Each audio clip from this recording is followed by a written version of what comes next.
¿Cómo puede algo tan deseado destruir lo que Dios ha edificado? La lujuria no es solo un deseo pasajero, es una fuerza que, si no se controla, arrastra incluso a los elegidos de Dios hacia la ruina.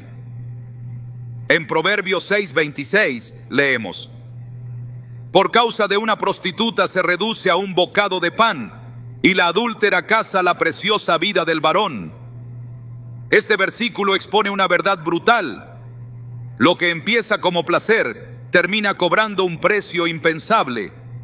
Hoy veremos cómo la lujuria puede desviar incluso al más ungido, arruinando destinos diseñados por Dios. Te mostraremos cómo reconocer sus señales, entender su origen espiritual y, sobre todo, cómo romper su poder destructivo.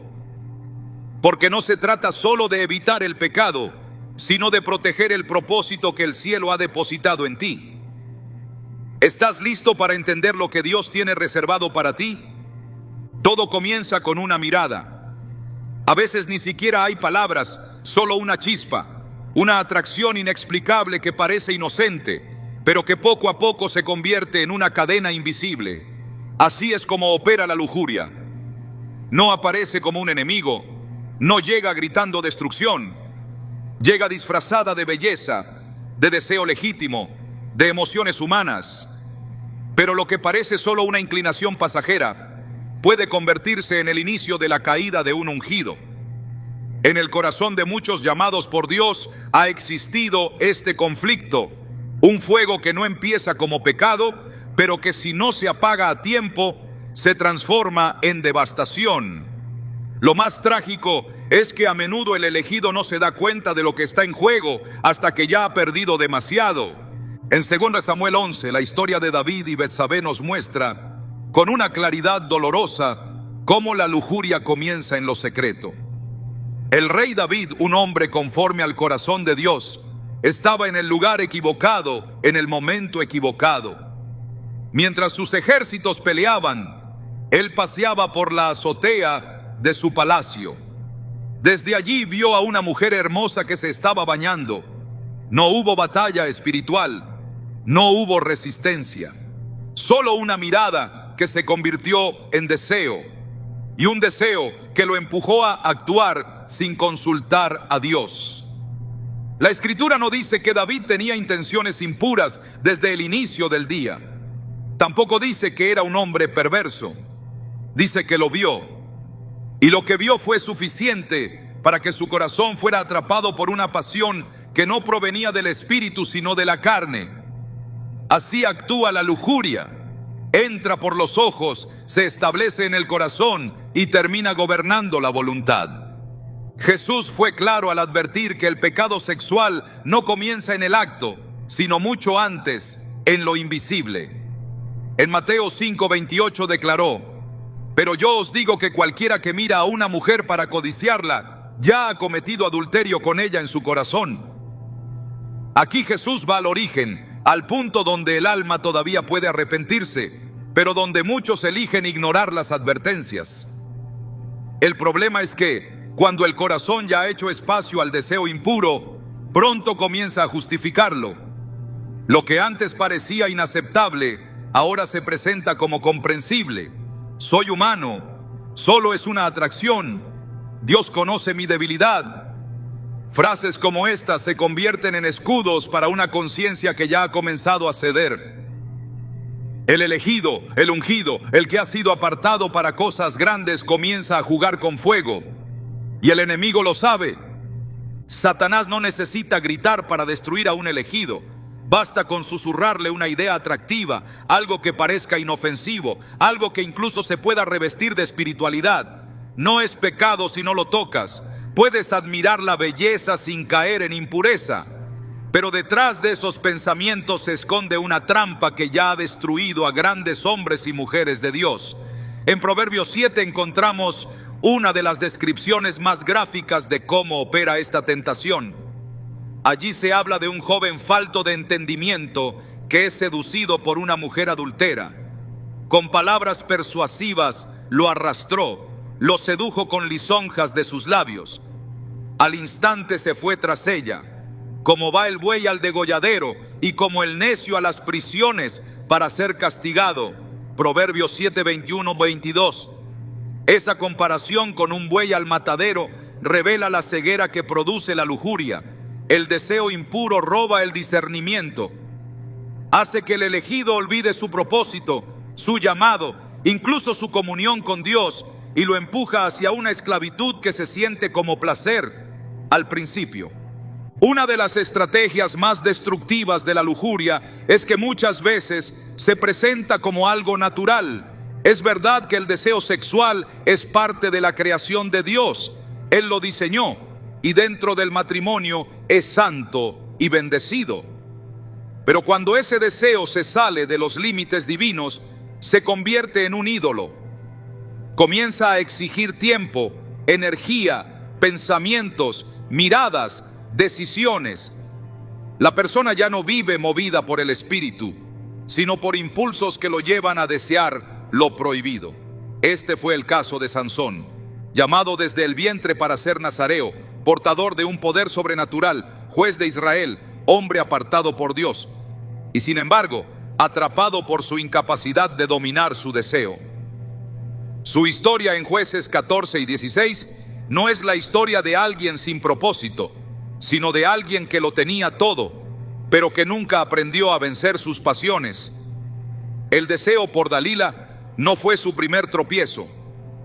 Fue el resultado de una vida de decisiones alimentadas por la lujuria. Cada paso que Sansón daba en dirección a sus deseos lo alejaba más de su propósito, hasta que un día, sin darse cuenta, el Espíritu de Dios ya no estaba con él. Es aquí donde muchos elegidos fallan. Creen que porque siguen teniendo dones, siguen siendo aprobados. Pero el don y la presencia no siempre caminan juntos. David todavía era rey cuando cayó. Sansón todavía era fuerte cuando pecó. El peligro está en asumir que la gracia de ayer cubrirá la desobediencia de hoy. Romanos 1:24 nos advierte de esta realidad. Por lo cual también Dios los entregó a la inmundicia en las concupiscencias de sus corazones. Este versículo habla de un punto de no retorno, un momento en que Dios deja que la persona siga su camino, porque ha cerrado su oído a la corrección. No porque Dios no quiera restaurarlo, sino porque la persona ya no quiere ser corregida. La lujuria es así, seduce, anestesia la conciencia, y cuando menos lo esperas, te ha convencido de que ya no necesitas rendir cuentas. Es importante entender que este pecado no es solo una debilidad moral, es una puerta espiritual, una puerta que abre paso a la vergüenza, al aislamiento, a la culpa y eventualmente a la destrucción. Y lo más doloroso es que muchos no lo notan hasta que ya están atrapados. Las noches de insomnio, los pensamientos constantes, la dependencia de imágenes o fantasías, las decisiones ocultas, el doble discurso, todo eso no surge de la nada. Son síntomas de una vida que ya ha hecho lugar a la lujuria. El enemigo no necesita más. Él no tiene que destruirte con un ataque frontal. Si logra que tú mismo te destruyas desde dentro, ya ha ganado. Pero el Espíritu Santo siempre advierte. Antes del pecado, durante la tentación, incluso después del error, siempre hay una voz que dice: no lo hagas, huye, es un engaño. En 1 Corintios 10:13 encontramos esta promesa: no os ha sobrevenido ninguna tentación que no sea humana, pero fiel es Dios, que no os dejará ser tentados más de lo que podéis resistir. El problema no es la tentación, sino el silencio frente a ella. Cuando el ungido comienza a negociar con lo que debería rechazar, ya ha comenzado su caída. El enemigo no necesita empujar con fuerza, solo necesita encontrar un corazón que ya se ha convencido de que puede jugar con el fuego sin quemarse. La historia de muchos ministerios caídos comienza con una mirada, una conversación fuera de lugar, un pensamiento que no se llevó cautivo. La lujuria nunca llega sola. Siempre viene acompañada de mentira, de ocultamiento, de manipulación. Y poco a poco, la integridad se diluye. Lo más grave no es el pecado en sí, sino el deterioro del carácter. Lo que antes se confesaba, ahora se justifica. Lo que antes se evitaba, ahora se tolera. Lo que antes dolía, ahora se disfruta. Y en ese proceso, el fuego del Espíritu se apaga. La intimidad con Dios se vuelve rutina. La oración pierde poder. El llamado comienza a pesar. Ya no hay gozo, solo apariencia. Así es como la lujuria apaga la unción. Pero hay una verdad que no podemos ignorar.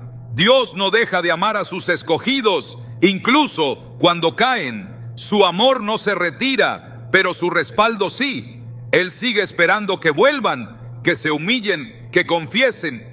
El precio de la lujuria es alto, pero no es irreversible. El problema es que para muchos ese precio ya ha empezado a cobrarse. Matrimonios fracturados, ministerios debilitados, hijos confundidos, una reputación manchada. Todo eso puede comenzar con una mirada no controlada.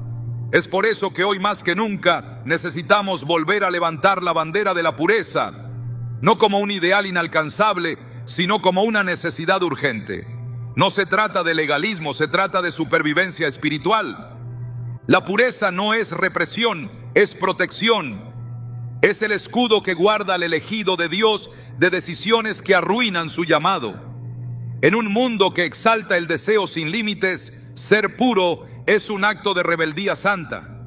Significa elegir el camino estrecho, decir no cuando todo el mundo dice sí y cerrar los ojos cuando la carne grita, mira. Significa recordar quién eres y para qué fuiste llamado. Y sobre todo, significa reconocer que no puedes vencer solo. Necesitas al Espíritu Santo. Necesitas su poder, su dirección, su presencia constante. Porque sin Él, la batalla está perdida antes de comenzar. El precio de la lujuria no se paga de inmediato. Pero cada decisión alimentada por el deseo impuro acumula intereses que el alma terminará pagando. Hoy, si estás luchando en esta área, si sientes que estás siendo seducido por lo que sabes que no proviene de Dios, esta es la advertencia antes del colapso. No es tarde. La mirada que llevó a David al pecado pudo haber sido redimida si él hubiera desviado sus ojos. El deseo que atrapó a Sansón pudo haber sido sometido si él hubiera oído a Dios. No necesitas caer para aprender. Puedes elegir ahora el camino de la santidad, del dominio propio, del clamor sincero por ayuda. La Escritura está llena de ejemplos, advertencias y promesas, pero al final todo se resume en una decisión. ¿Vas a entregar tu llamado por unos segundos de placer? ¿Vas a cambiar la unción por una experiencia que terminará en vergüenza? ¿O vas a reconocer el peligro y correr a los pies del que puede guardarte de caer? El inicio del deseo parece pequeño, pero su final es amargo. No subestimes su poder. No negocies con lo que te quiere destruir, porque lo que comienza como una mirada puede terminar costándote tu propósito. No hay mayor tragedia espiritual que ver a un ungido de Dios caer en lo que antes predicaba evitar. No es la caída de cualquier hombre, es la caída de un instrumento consagrado, de un escogido cuya vida fue marcada por la presencia de Dios. Cuando la lujuria toca el corazón de quien ha sido separado para servir, el impacto es mucho más profundo. No se limita a un acto privado, no se reduce a un error personal. La caída de un ungido afecta su comunión, su testimonio, su autoridad, su descendencia y el testimonio del reino. Lo que debió ser luz se convierte en sombra. Lo que debió edificar comienza a destruir. El peso de esta realidad es evidente en las Escrituras. Cuando David pecó con Betsabé, su transgresión no solo fue vista como un adulterio, sino como un desprecio a Dios.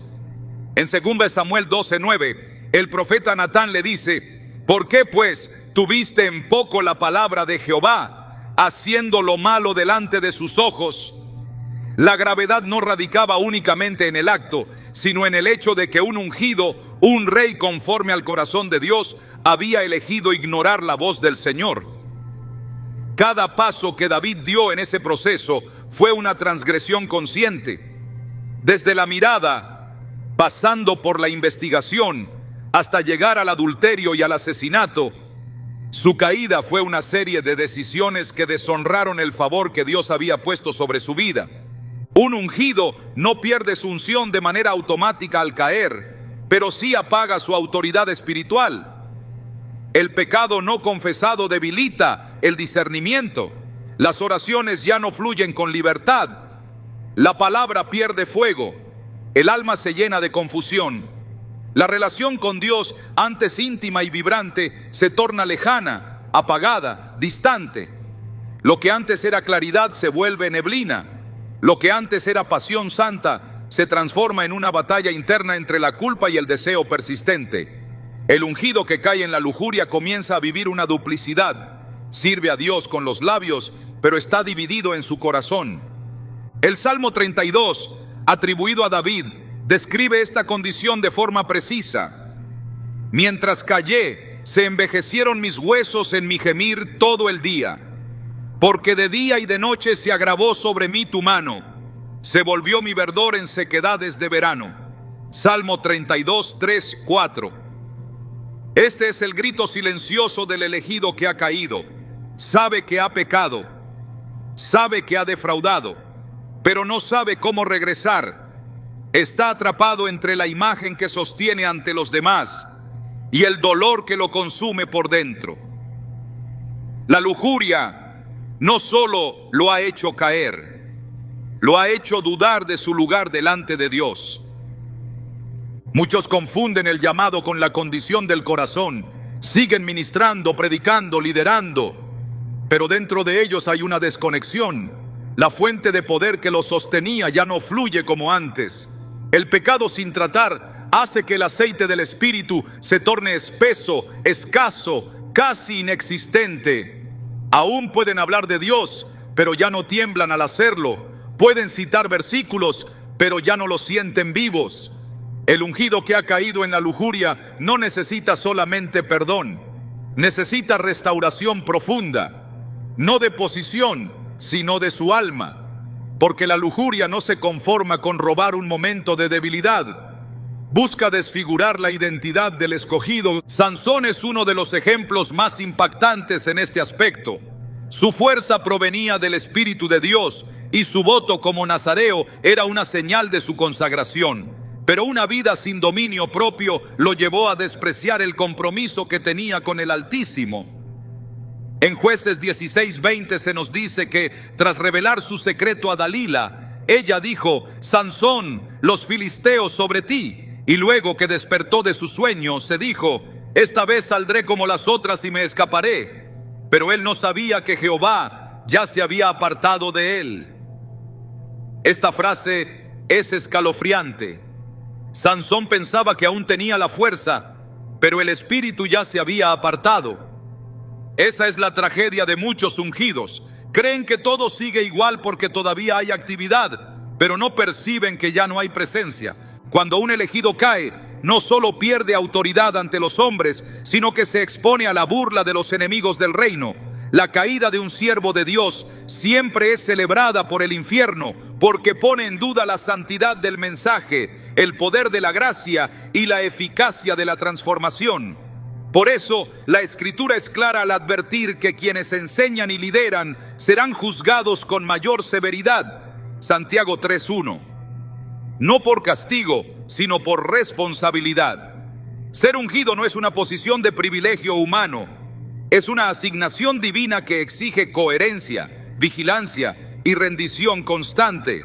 Cuando la lujuria entra, lo primero que ataca es esa coherencia. La lujuria no busca solo seducir el cuerpo, busca contaminar la visión. El ungido comienza a ver a las personas no como almas, sino como objetos. El enfoque del ministerio cambia. La compasión se debilita. La autoridad se contamina. Las decisiones espirituales se mezclan con emociones incontroladas. El discernimiento se confunde con deseo. Y con el tiempo, Lo que era un ministerio vivo se convierte en una fachada. La Biblia nos muestra que cuando el pecado se arraiga, incluso las ofrendas y sacrificios pierden su valor. En Isaías 1, 13, 15, Dios declara que aborrece los sacrificios de un pueblo que vive en pecado no confesado. Cuando extendáis vuestras manos, yo esconderé de vosotros mis ojos. Asimismo, cuando multipliquéis la oración, yo no oiré. Llenas están de sangre vuestras manos. El alma de un ungido es tierra santa. Fue consagrada por el llamado, apartada por el Espíritu, sellada por el propósito eterno. Pero cuando la lujuria invade ese territorio, profana lo que debía ser puro. Y el Espíritu Santo, que es sensible y santo, no cohabita con el pecado, no abandona por capricho, sino porque la santidad es su naturaleza. Efesios 4:30 nos exhorta: y no contristéis al Espíritu Santo de Dios, con el cual fuisteis sellados para el día de la redención. Contristar significa herir, apagar, entristecer. El elegido que cede a la lujuria comienza a vivir con un espíritu entristecido, y en esa condición ya no puede avanzar con la misma claridad, ni cumplir con la eficacia a la que fue llamado. Es importante recordar que la caída no ocurre de forma repentina.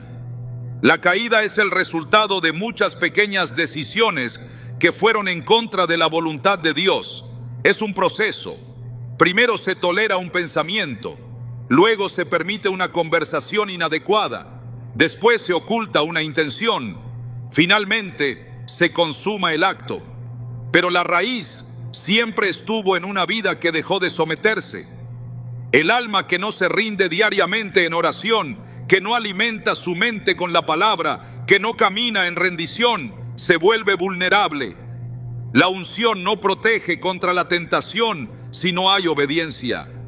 No importa cuán grande sea el llamado, sin vigilancia espiritual, el enemigo encontrará una grieta.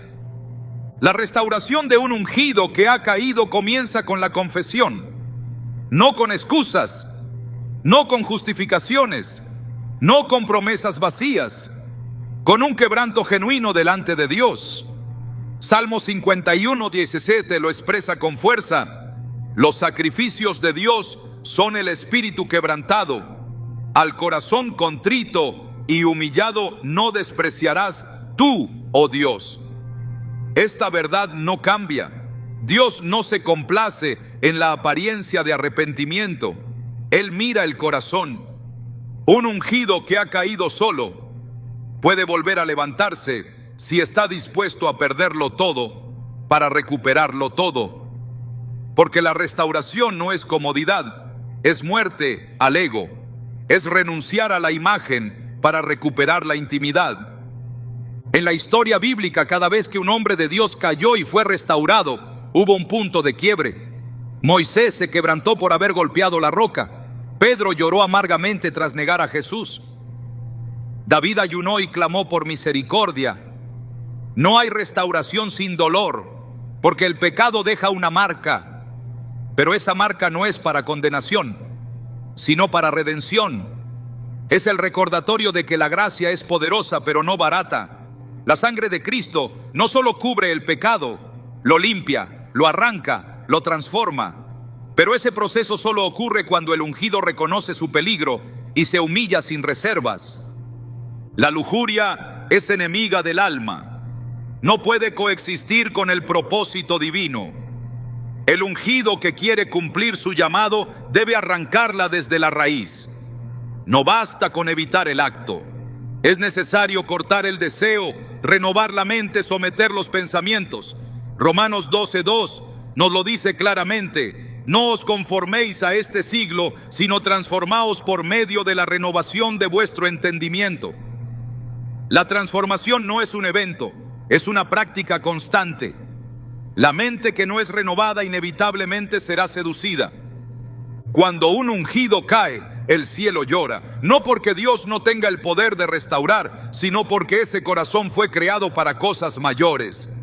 Pero aunque caiga, no está desechado. Si hay quebranto, hay esperanza. Si hay confesión, hay gracia. Si hay deseo de regresar, el Padre siempre estará esperando. La meta no es la perfección, sino la fidelidad. Pero la fidelidad comienza en lo secreto, en lo que nadie ve, en las decisiones internas, en la voluntad sometida. Allí se define si el ungido seguirá caminando en victoria o si se convertirá en un símbolo de lo que pudo ser. Cuando el enemigo siembra lujuria en el corazón de un elegido, no busca solo la caída personal. Su verdadero objetivo es más profundo: la destrucción del linaje. Satanás no ataca al ungido por su momento presente, sino por lo que ese ungido puede engendrar, levantar y dejar como legado. El pecado sexual, cuando se instala en la vida de alguien llamado por Dios, es como una semilla de corrupción que no se detiene en el individuo. Se multiplica, contamina generaciones, desfigura herencias espirituales, crea ciclos de vergüenza, debilidad y derrota que marcan a hijos, nietos y descendientes que aún no han nacido. Y todo comienza cuando el llamado pierde de vista el peso de su influencia. Desde el principio, el diseño de Dios para el linaje fue sagrado. A través de Abraham, Dios prometió no solo una bendición personal, sino una descendencia tan numerosa como las estrellas. Génesis 17:7 lo afirma con claridad: y estableceré mi pacto entre mí y ti, y tu descendencia después de ti en sus generaciones, por pacto perpetuo. La visión de Dios no era individualista, siempre incluyó generaciones. Cada vez que Dios levantó a un hombre o una mujer, pensó en lo que saldría de ellos. El llamado no era solo un propósito personal, era un puente hacia algo mayor. Por eso el enemigo se ha especializado en atacar desde dentro de esa línea. Sabe que si contamina el origen, todo lo que brote será afectado. Uno de los casos más ilustrativos es el del rey Salomón, hijo del ungido David. Comenzó su reinado con sabiduría, temor de Dios y una promesa de grandeza. Pero su corazón fue dividido por mujeres extranjeras y a través de ellas su espíritu fue arrastrado hacia la idolatría. En 1 Reyes 11:4 se registra una de las declaraciones más devastadoras. Y cuando Salomón era ya viejo, sus mujeres inclinaron su corazón tras dioses ajenos. Y su corazón no era perfecto con Jehová su Dios, como el corazón de su padre David. Lo que comenzó como una concesión emocional, terminó como una traición espiritual. Y las consecuencias no se limitaron a su vida personal. Su desobediencia abrió la puerta a la división del reino, provocando una ruptura que marcó a toda la nación de Israel. Dios había dicho que el trono de David no sería quitado, pero el pecado de Salomón alteró la manera en que esa promesa se desarrollaría. El linaje fue herido. El reino se dividió. El nombre de Salomón, que debió ser símbolo de paz y plenitud, quedó vinculado al inicio de una decadencia. Este patrón se repite en muchos llamados. Cuando la lujuria no se confronta y se normaliza, se transforma en herencia maldita. Los hijos heredan los hábitos del padre. Las hijas repiten las cadenas de la madre. Lo que no se corta a tiempo se perpetúa. La lujuria que un día fue permitida en secreto se convierte en una fortaleza generacional. La Biblia no deja espacio para ambigüedades. La relación entre el pecado sexual y la destrucción de linajes está firmemente establecida. En Números 25, cuando los israelitas se unieron a las mujeres moabitas y comenzaron a participar en sus ritos sexuales paganos, la ira de Dios se encendió y una plaga mató a 24,000 personas. El juicio no fue individual, fue nacional. La lujuria no solo rompió el pacto, corrompió al pueblo. Lo que parecía una desviación personal trajo muerte colectiva. Este episodio es una advertencia poderosa. Cuando un pueblo consagrado tolera la impureza en sus líderes, toda la comunidad sufre. El apóstol Pablo, consciente del poder destructivo de este pecado, escribió a los corintios con una advertencia contundente. En 1 Corintios 5, 6, 7 declaró: ¿No sabéis que un poco de levadura leuda toda la masa? Limpiaos, pues, de la vieja levadura, para que seáis nueva masa. En este contexto, hablaba de un caso de inmoralidad sexual que se había tolerado dentro de la iglesia. Su mensaje era claro: lo que se permite en uno afecta a todos.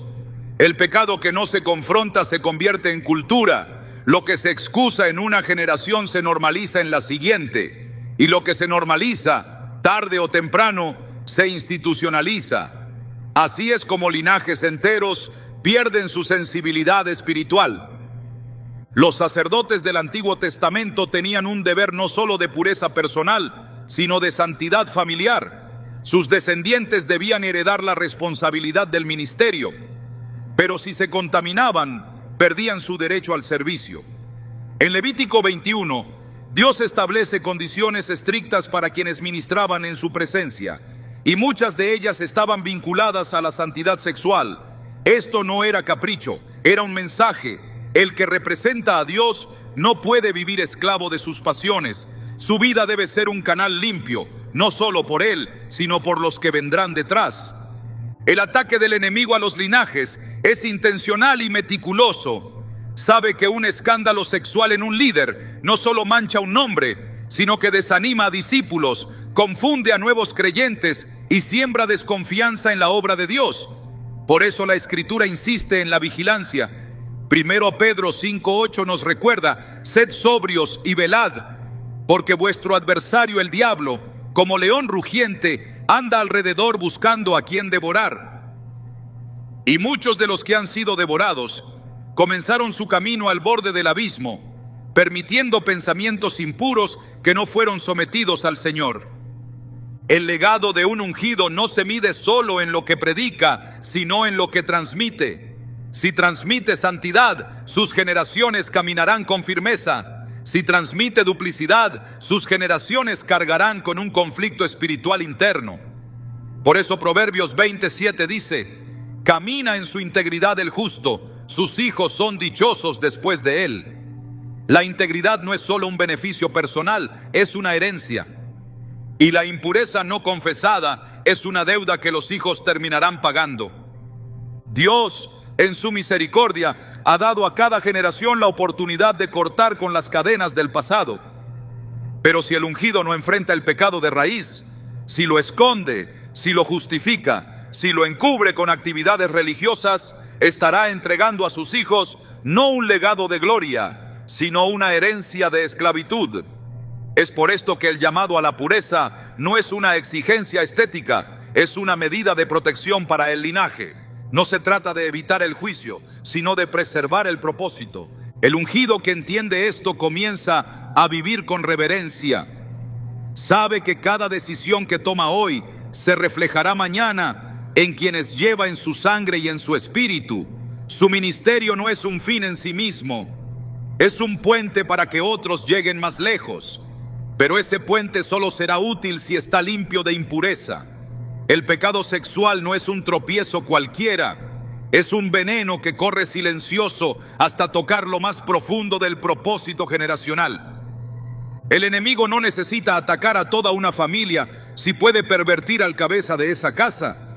Si logra doblegar al sacerdote, los muros se derrumban. Si corrompe al padre espiritual, los hijos se dispersan.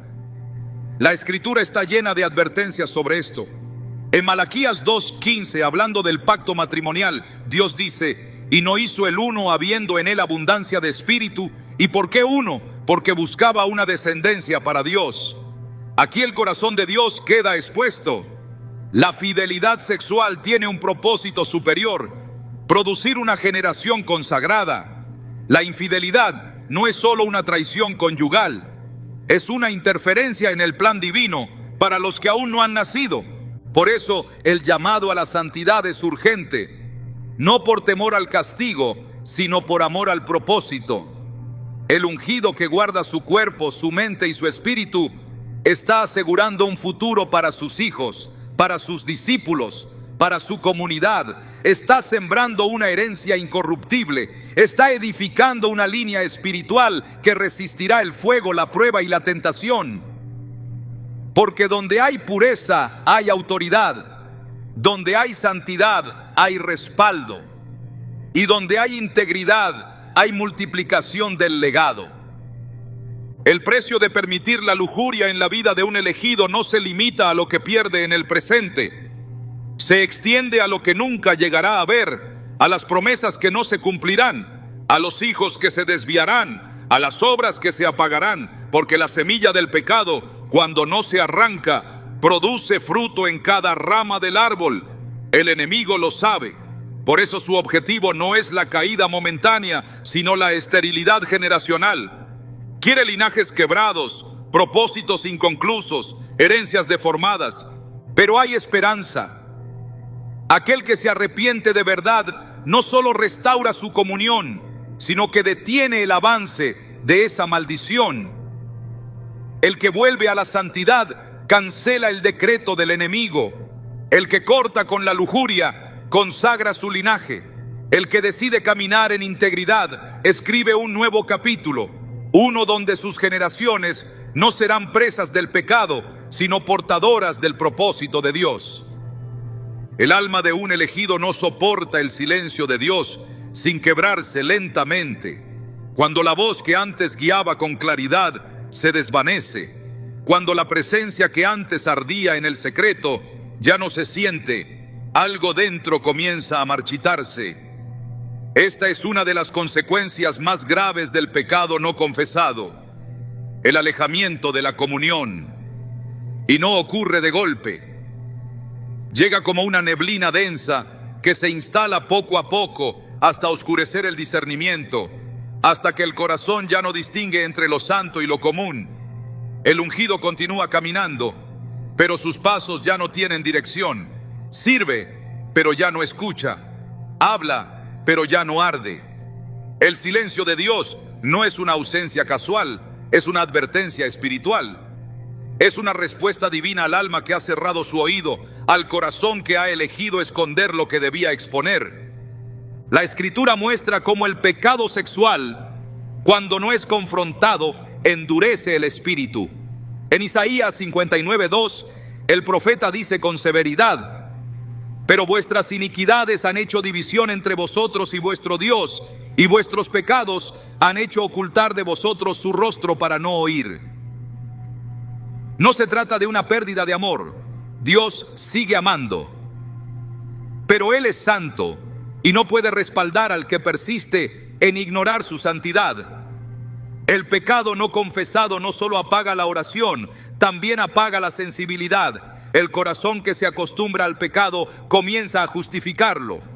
La lujuria, una vez tolerada, se normaliza, y el que la normaliza ya no siente la urgencia del arrepentimiento. En ese punto, el silencio de Dios se convierte en juicio, no por crueldad, sino como una forma extrema de corrección. Muchos llamados experimentan una desconexión espiritual y no entienden por qué. Siguen haciendo lo correcto externamente, pero internamente están secos. Ya no hay lágrimas en la oración, ya no hay fuego en la palabra, ya no hay temblor en la adoración. Esto es una señal clara. Algo se ha interpuesto entre Dios y su siervo. Y cuando se trata de la lujuria, ese algo no es pequeño. Es una barrera invisible, pero real.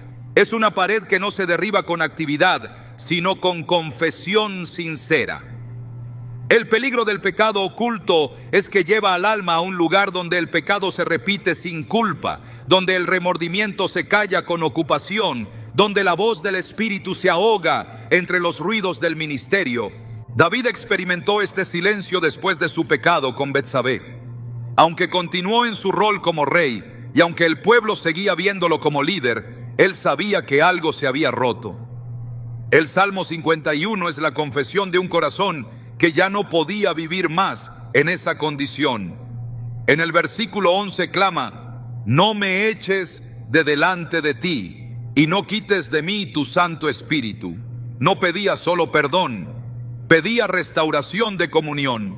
Sabía que lo más valioso que había perdido no era la reputación, sino la cercanía de Dios. Y esa pérdida es la más peligrosa, porque cuando Dios calla, el alma del elegido queda expuesta. sin dirección, sin cobertura, sin fuerza. La lujuria actúa como un velo, cubre los ojos del corazón. Lo que antes se discernía con facilidad, ahora se percibe con confusión. La línea entre lo correcto y lo permisible se borra. El llamado sigue presente, pero la capacidad de ejecutarlo se debilita, porque el poder espiritual no reside en la elocuencia ni en la actividad, sino en la comunión. Y esa comunión se mantiene solo en pureza. El que pierde la pureza, pierde la fuente. El que pierde la fuente se convierte en un recipiente vacío que hace ruido, pero no transforma. Es por eso que Jesús fue claro cuando dijo: bienaventurados los de limpio corazón, porque ellos verán a Dios. Mateo 5:8. El corazón que alberga lujuria no puede ver con claridad, no puede oír con precisión, no puede caminar con seguridad. El silencio de Dios también revela el estado real del corazón. Muestra si buscamos a Dios por su presencia o por sus beneficios. Cuando todo se detiene, cuando no hay visiones, ni palabras, ni señales, el alma se revela. El ungido que ama verdaderamente a Dios se postra y clama. El que ama más su posición que a su Dios se endurece y continúa como si nada. La ausencia de respuesta divina es el crisol donde se prueba la verdadera devoción, y es ahí donde muchos quedan en evidencia, porque el que ha caído en lujuria, si no se quebranta, terminará buscando consuelo en más pecado. Su adicción al placer se intensificará, su búsqueda ya no será espiritual, sino emocional, y lo que era un llamado se transformará en una rutina sin gloria. Saúl fue un ejemplo de lo que ocurre cuando Dios guarda silencio y el ungido no se arrepiente. Tras su desobediencia repetida, el Señor dejó de hablarle. 1 Samuel 28:6 lo describe. Y consultó Saúl a Jehová, pero Jehová no le respondió ni por sueños, ni por Urim, ni por profetas. El silencio fue total, ya no había guía, ya no había dirección. Y en su desesperación recurrió a lo prohibido. Consultó a una adivina. El silencio de Dios lo llevó a buscar voces equivocadas. Esto es lo que sucede cuando no hay confesión. El alma en su necesidad busca sustituir la voz de Dios con otras voces, y ninguna de esas voces lleva a la vida. El silencio de Dios también expone el verdadero estado del ministerio. Cuando ya no hay presencia, lo único que queda es estructura, ritos vacíos, palabras sin unción, cantos sin fuego. El pueblo puede no notarlo al principio, pero el alma del ungido sí. Sabe que está funcionando en modo automático. Sabe que está simulando una fuerza que ya no posee. Sabe que el altar que antes era un lugar de encuentro, ahora es un escenario sin respaldo. Pero mientras no confiese, mientras no quebrante su orgullo, mientras no rinda su pecado, ese silencio no se romperá. Y lo más peligroso es acostumbrarse a él. Algunos ya no oran esperando respuesta, solo oran por rutina. Otros ya no leen la palabra para ser transformados, sino solo para predicar. Y hay quienes ya no lloran en la presencia de Dios, porque su corazón se ha vuelto de piedra. El silencio se volvió normal, la desconexión se institucionalizó y el pecado se volvió parte del sistema. En ese punto, el alma del ungido está en peligro mortal, porque el silencio de Dios no es señal de abandono, pero sí es advertencia de urgencia. Es una señal de que algo debe cambiar inmediatamente. El apóstol Juan, en el libro de Apocalipsis, registra un mensaje severo a las iglesias que habían tolerado el pecado sexual.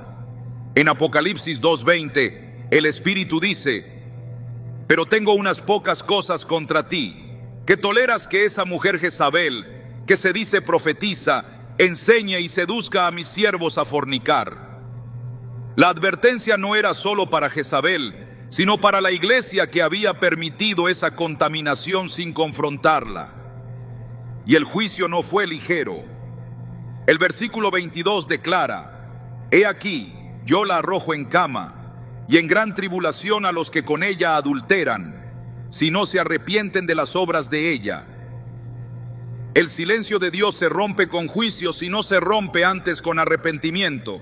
El elegido de Dios no puede vivir en paz sabiendo que Dios ha callado. No puede conformarse con una vida de apariencias, con una actividad sin comunión. Debe volver al secreto.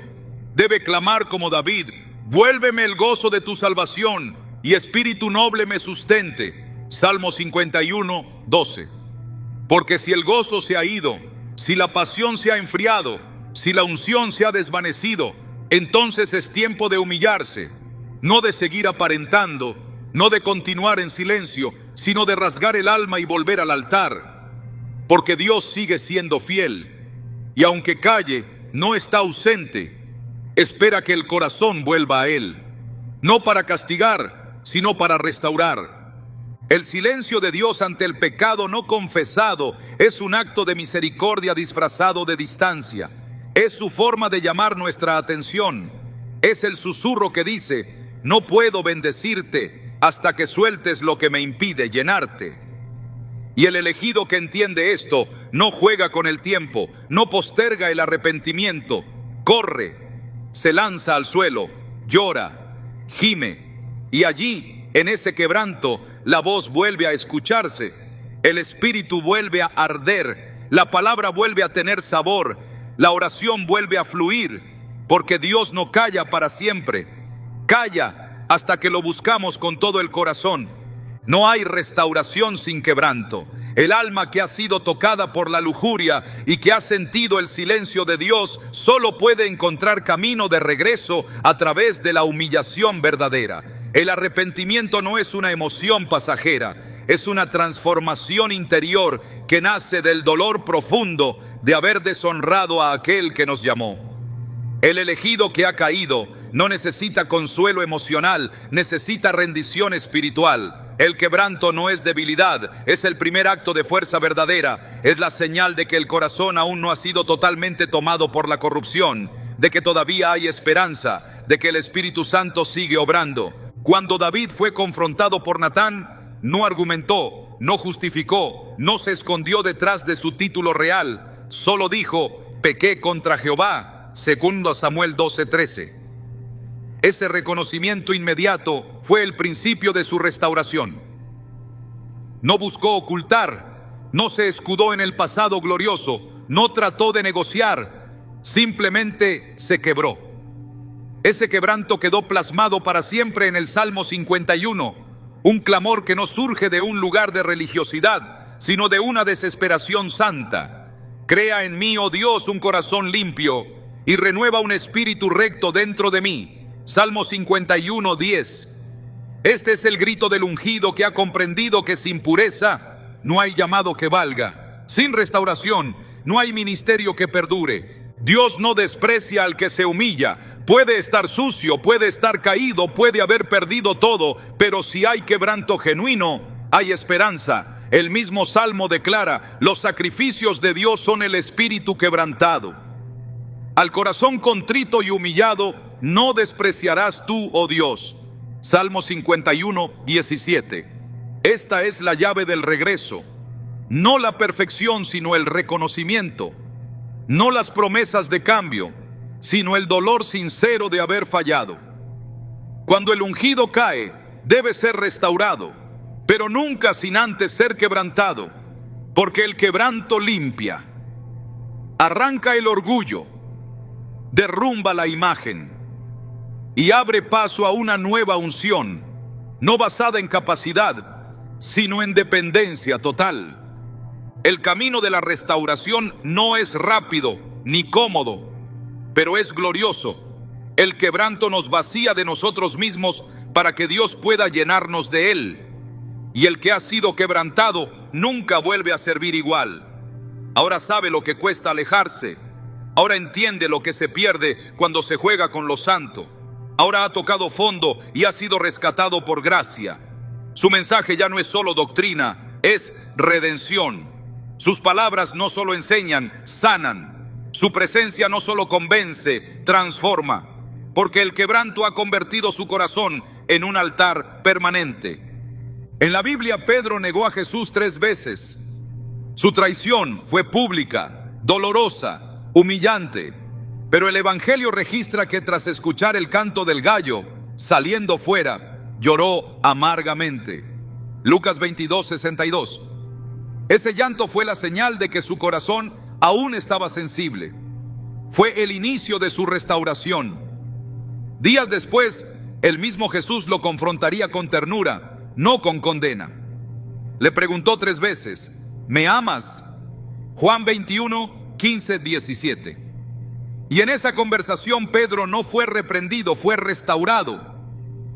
No por su fuerza, sino por su quebranto. Dios no usa a los que se muestran fuertes. Usa a los que reconocen su debilidad y dependen solo de Él. El quebranto verdadero no produce culpa permanente, sino restauración profunda. No es un ciclo de remordimiento, es una puerta de gracia. Cuando el ungido se rinde, el cielo actúa. La sangre de Cristo limpia no solo el pecado, también la memoria espiritual del fracaso. Isaías 1:18 contiene una promesa poderosa: si vuestros pecados fueren como la grana, como la nieve serán emblanquecidos. Pero esto no ocurre sin rendición. No hay redención sin confesión. No hay unción fresca sin una herida abierta delante del altar. El quebranto prepara la tierra del corazón para que Dios siembre algo nuevo. El elegido que ha sido quebrantado entiende que el ministerio no es un trofeo, sino una responsabilidad sagrada. Sabe que la unción no es adorno, sino fuego que purifica. Ha vivido lo que significa perder la comunión y ya no lo arriesga por placer. Ya no juega con los límites, ya no coquetea con lo prohibido, porque ha aprendido no por palabras, sino por dolor. El quebranto le enseñó más que 1000 sermones. Le mostró que lo único que sostiene su vida no es su conocimiento ni su talento, sino la presencia constante de Dios. Y cuando ese quebranto produce fruto, el ungido es restaurado con una fuerza mayor, porque ya no depende de su capacidad, depende de su clamor. Ya no ministra desde la plataforma, ministra desde las rodillas. Ya no busca aplausos, busca obediencia. Ya no teme al juicio humano, teme perder la presencia, porque sabe que la restauración no es un regreso a la posición anterior, es una transformación total. El quebranto le ha enseñado a valorar lo que antes daba por hecho, y ahora su vida es una ofrenda viva, no por obligación, sino por gratitud. La victoria sobre la lujuria no es solo una conquista moral, es una señal de que el llamado ha madurado, de que el corazón ha sido probado y hallado fiel. El ungido que ha vencido esta batalla no es el que jamás fue tentado, sino el que eligió resistir cuando el deseo quiso dominar su voluntad. Esa resistencia no surge de la fuerza humana, sino del temor reverente a Dios, del compromiso con su presencia, de una conciencia despierta que ya no desea lo prohibido, sino lo eterno. Superar esta lucha marca un antes y un después en la vida de quien ha sido apartado por el cielo, porque indica que la dependencia ha sido transferida de la carne al espíritu, de los impulsos al dominio propio, de la emoción a la convicción. La Escritura no esconde las luchas de los santos, no los presenta como seres invulnerables, sino como hombres y mujeres que aprendieron a someter su debilidad a los pies del Dios que fortalece. En Romanos 6, 12, 14, el apóstol Pablo exhorta con firmeza: no reine pues el pecado en vuestro cuerpo mortal, de modo que lo obedezcáis en sus concupiscencias, porque el pecado no se enseñoreará de vosotros, pues no estáis bajo la ley, sino bajo la gracia. Esta gracia no es una excusa para caer, es una fuerza para mantenerse firme. El que ha sido verdaderamente redimido ya no se somete a sus deseos, sino a la voluntad de aquel que lo llamó desde la oscuridad a su luz admirable. El ungido que vence la lujuria ha entendido que su cuerpo es templo del Espíritu Santo, que su alma tiene un precio que no puede ser negociado, que su llamado es más importante que cualquier placer pasajero. Su mente ha sido renovada, sus ojos han sido consagrados, su corazón ha sido sellado por el fuego de la santidad. No vive reprimiendo, vive obedeciendo. no lucha en soledad, camina fortalecido por la palabra que habita en lo más profundo de su ser. En 1 Tesalonicenses 4, 3, 5, la voluntad de Dios queda clara. Pues la voluntad de Dios es vuestra santificación, que os apartéis de fornicación, que cada uno de vosotros sepa tener su propia esposa en santidad y honor, no en pasión de concupiscencia. El elegido que ha superado esta guerra interna no es mejor que los demás, pero es más consciente de lo que está en juego. Ha visto lo que cuesta ceder y ha decidido no volver atrás.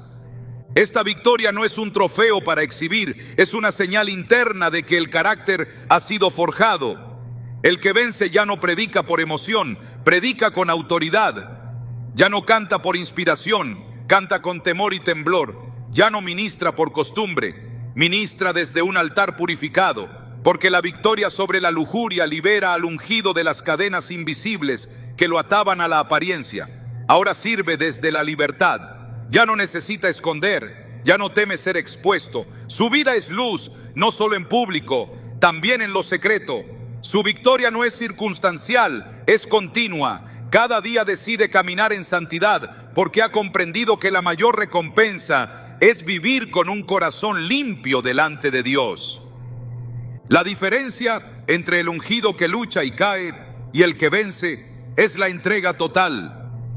No se trata de cuánta tentación enfrenta, sino de cuánto ha rendido su voluntad. Gálatas 5:16 ofrece una clave espiritual vital. Andad en el Espíritu y no satisfagáis los deseos de la carne. El que anda en el Espíritu ha aprendido a cerrar los ojos cuando todo le grita que mire. Ha aprendido a huir cuando todo le dice que se quede. Ha aprendido a callar cuando la tentación quiere seducirlo con palabras dulces.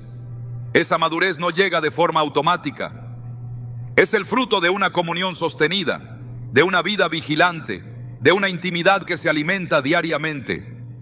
El llamado firme se confirma cuando el carácter es probado y permanece. No basta con tener dones, no basta con haber sido usado por Dios. Lo que prueba que el ungido está listo para un nuevo nivel de gloria es que ha vencido en la batalla más íntima, aquella que se libra cuando nadie más está mirando. El que ha vencido la lujuria ya no está dividido, ya no vive entre dos fuegos, ya no necesita excusas. Ha sido restaurado, sí, pero también ha sido reforzado. Su alma ya no es presa fácil, su mirada está fija en lo eterno. Su vida ahora respira integridad. Cuando un ungido llega a este punto, Dios lo respalda de una forma nueva. Lo unge con mayor intensidad. Le confía tareas más profundas, porque sabe que ya no vivirá para su propia satisfacción, sino para el cumplimiento del propósito. Filipenses 1:6 lo confirma. Estando persuadido de esto, que el que comenzó en vosotros la buena obra, la perfeccionará hasta el día de Jesucristo. El que vence la lujuria ha entrado en esa perfección progresiva, no porque ya no sienta, sino porque ha decidido consagrar todo lo que siente, no porque haya dejado de ser humano, sino porque ha aprendido a vivir rendido. Esta victoria además se convierte en señal para otros, porque el que ha vencido se convierte en ejemplo, en referencia, en mentor. Ya no habla desde la teoría, sino desde la vivencia. Inspira, corrige, fortalece. Ya no se esconde, ahora guía. Su testimonio no está en palabras, sino en su andar diario, en cómo trata a los demás, en cómo se relaciona, en cómo prioriza.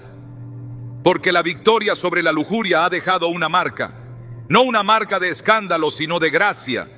No una marca de culpa, sino de gloria. El ungido ha sido probado y ha salido aprobado.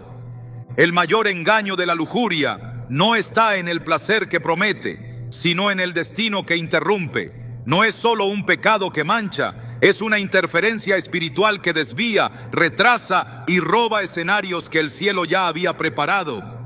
Cuando un elegido cede, no solo pierde terreno, también posterga asignaciones que estaban listas para cumplirse. La lujuria es el lenguaje de los que olvidan hacia dónde van. Es una trampa que atrapa a los que dejan de mirar lo eterno. Porque no se trata solo de lo que toca el cuerpo, sino de lo que anula la visión. Cada vez que el alma consagrada permite que el deseo gobierne, se debilita su sentido de eternidad. El llamado se vuelve confuso, las prioridades se alteran, la urgencia se desvanece. Y es entonces cuando el enemigo aprovecha para ocupar el terreno que el ungido ha dejado vacío. Lo que debía ser territorio de conquista se convierte en tierra estéril. Lo que debía multiplicarse en fruto se convierte en un campo sin semilla. Pero el llamado sigue en pie. Aunque el camino haya sido torcido, aunque el tiempo se haya perdido, aunque la pureza haya sido comprometida, el propósito no ha caducado. Dios no revoca su llamado, lo espera, lo limpia, lo reorienta, pero solo si el elegido está dispuesto a volver con una mirada restaurada, con una determinación más fuerte que antes, con una convicción más profunda que nunca. Porque el precio de la lujuria es alto, pero el valor del arrepentimiento es mayor. La vergüenza puede haber marcado una temporada, pero no tiene por qué definir toda una historia. El fuego puede haberse apagado, pero aún hay brasas encendidas esperando aliento divino. Lo importante no es cuán profunda fue la caída, sino cuán sincero es el deseo de levantarse. Dios no necesita ungidos perfectos. Necesita corazones que no quieran vivir ni un día más lejos de su presencia. Y ese corazón, aunque haya sido herido por la lujuria, puede volver a ser templo, puede volver a arder, puede volver a escuchar la voz de su amado. Si hoy eliges regresar, aún hay camino, aún hay llamado, aún hay gloria.